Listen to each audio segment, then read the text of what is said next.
আসসালামু আলাইকুম রহমতুল্লাহ। আশা করি সবাই ভালো আছেন। আমি আলহামদুলিল্লাহ ভালো আছি। তো আজকে আমার কিছু ভাই বোনদের উদ্দেশ্যে কিছু কথা বলার জন্য ভিডিও করতেছি। আসলে আমরা সবাই মুসলমান, কিন্তু তবুও অনেকের মাঝে একটা প্রশ্ন থাকে যে আমরা যে বিশ্বাস করি গায়েবের উপর, না দেখা জিনিসের উপর, কেন?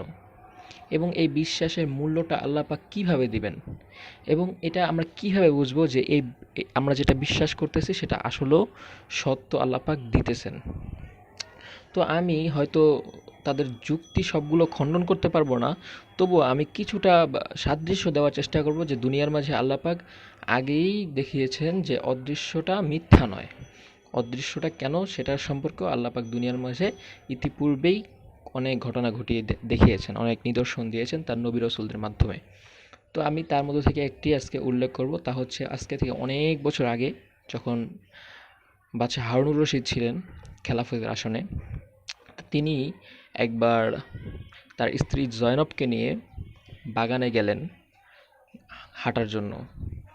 তো দেখতে পেলেন যে ওই জমানার একটা পাগল, যার নাম ছিল বাহলুল, সবাই তাকে বাহলুল পাগল বলে ডাকতো। তো সে বাগানের মাঝে একটি বাঁশ দিয়ে একটা ঘর বা কিছু একটা করতেছে। তো রাজা তাকে জিজ্ঞাসা করলো যে বাহলুল, তুমি কি করছো? তখন পাগল বলতেছে যে রাজা, আমি একটা বাড়ি বানাইতেছি। তো তুমি কি করবে এটা দিয়া? বলতেছে আমি এই বাড়িটা বিক্রি করব। আমি এই বাড়িটা 2 দিরহামের মাধ্যমে বিক্রি করব। যদি আজকে আমার এই বাড়িটা কেউ 2 দিরহামের মাধ্যমে কিনে, আল্লাহ পাক মহান রব্বুল আলামিন কিয়ামতের দিন তাকে অনেক বড় একটা জান্নাতে প্রাসাদ দিবে। তো বাদশা হারুনুর রশিদ ভাবলেন যে পাগলের কথা আর কি চিন্তা করব, পাগল তো পাগলের মতো কথাই বলতেছে। তো বাদশা হারুনুর রশিদ সামনে চলে গেলেন। তো তার পিছে পিছে যে তার স্ত্রী আসছিল, সেও দেখলো যে বাহলুল কিছু একটা করতেছে। তো বাহলুলকে জিজ্ঞাসা করলো, বাহলুল তুমি কি করছো? তো বাহলুল বলল, "আহ, আমি একটি বাড়ি নির্মাণ করতেছি।" তুমি এটাতে কি করবে? বলতেছে আমার এই বাড়িটা যে 2 দিরহাম দিয়ে কিনবে, তার জন্য আল্লাহ পাক মহান রব্বুল আলামিন বেহেশতে অনেক বড় একটি প্রাসাদ তৈরি করে দিবেন।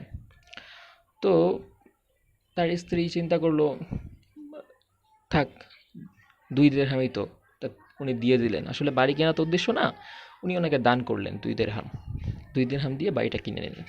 তো রাত্রেবেলা যখন বাদশাহ ঘুমালেন, ঘুমের মধ্যে স্বপ্ন দেখলেন যে জান্নাতের ভিতরে উনি চলে গেছেন এবং সেখানে একটি বিরাট প্রাসাদ দেখতে পেলেন, এবং প্রাসাদের উপরে লেখা ছিল যে এই প্রাসাদটা জয়নাবের নামে।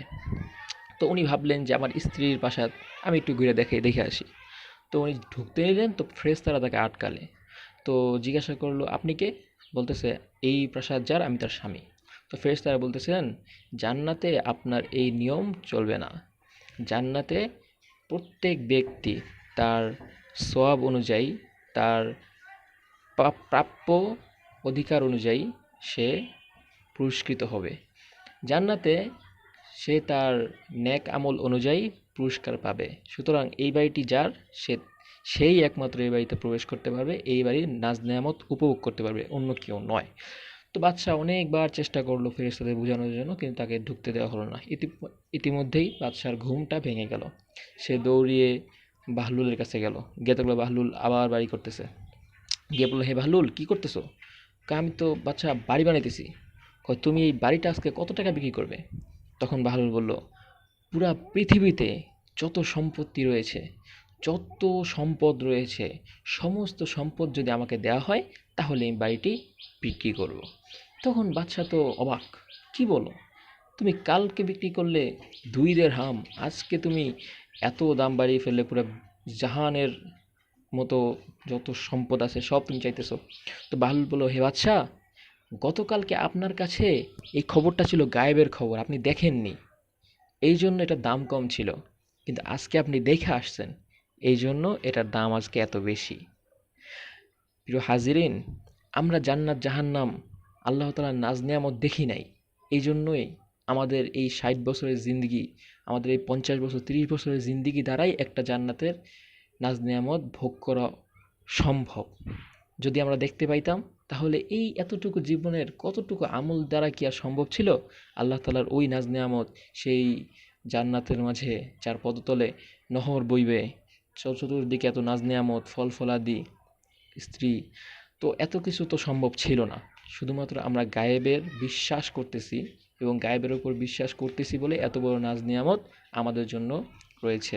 তো প্রিয় হাজিরিন, ইমানকে শক্ত করুন। একজন মুসলমানের জন্য সবচেয়ে শক্ত রাখার মতো একটা বিষয় হচ্ছে ইমান।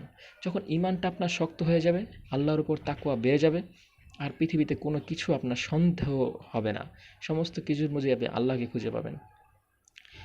সেই জন্যই আরও অনেক ঘটনা আছে পৃথিবীর মাঝে। তো এটা তো একটা আকলি দলিল বললাম। তো আমি আরেকটা কথা আরেকটা ছোট্ট মানে বোঝানোর জন্য একটা ছোট্ট ঘটনার মতো বলি, যে এক হুজুর তার বাচ্চাকে নিয়ে একটি বাসায় দাওয়াত খাইতে গেল। তো দাওয়াত খাইতে যখন গেল, সেই বাসার একজন মহিলাই ছিল, আর কেউ ছিল না। তো ওই মহিলা পর্দা করতো খুব। তো পর্দার ভিতর থেকে ওই মহিলা খাবার দেওয়া শুরু করলো। তো লোকটা সেখান থেকে খাবার নিয়ে নিয়ে, ইমাম সাহেব মানে হুজুর, উনি সেখান থেকে খাবার নিয়ে নিয়ে তার বাচ্চাকে খাওয়ালো। তো একটু পরে তার বাচ্চাটা বলল যে, আব্বু, আমরা বাসায় গিয়ে আমরা একটা পর্দা কিনবো। কেন? কয়, দেখছো পর্দা খাবার দিতেছে। তখন তার বাবা বলল, না বাবা, পর্দা তো খাবার দেয় না, খাবার পর্দার পিছনে একটা লোক রয়েছে, সে খাবার দিতেছে পর্দার পেছনে থেকে। তো আমাদেরও বিষয়টা এমন যে কোনো কিছুই পৃথিবীতে এমনি এমনি হইতেছে না, উপরে একজন আছে, তিনিই করতেছে। তো গল্পটা বলার উদ্দেশ্য এটাই যে আমাদের ইমানটা শক্ত রাখতে হবে, কখনো যাতে নড়বড় না হয়ে যায় যে কে কীভাবে হচ্ছে। আসলে শিক্ষা করাটা অবশ্যই জরুরি, শিক্ষা করা, কিন্তু শিক্ষাটা যেন আমাদের নাস্তিকতার দিকে নিয়ে না যায়। শিক্ষাটা যাতে আমাদের শুধু যোগ্যতা বাড়ায়, কিন্তু ইমান শক্তির ক্ষেত্রে আমরা যেন বলীয়ান হয়ে উঠি। সবাই ভালো থাকবেন, সুস্থ থাকবেন, আমার জন্য দোয়া করবেন। আসসালামু আলাইকুম রহমতুল্লাহ।